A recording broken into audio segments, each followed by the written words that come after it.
ครับสวัสดีมีทักแฟนๆรายการในช่วงของรายการเพลงม่วนใจกับอารยาที่สถานีวิทยุเวียง2 FM แห่งนี้ตั้งอยู่บนความถี่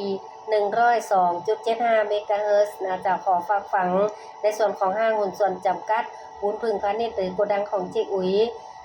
เข้าซอยข้างวัดบ้านสีโมเดลไปสุดซอยแรกก็เข้าได้อีกทางหนึ่ง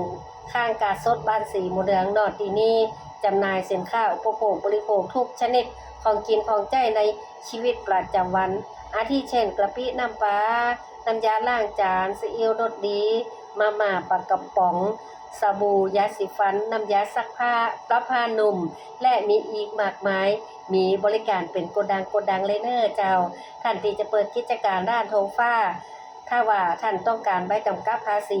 ติดต่อตั้งแต่8 โมงถึง 3 โมงแมลงบ่กล้าไม่ขายสร้างสินค้าล่วงหน้าเนอหมายเลขโทรศัพท์ 086 420 1997 นะเจ้า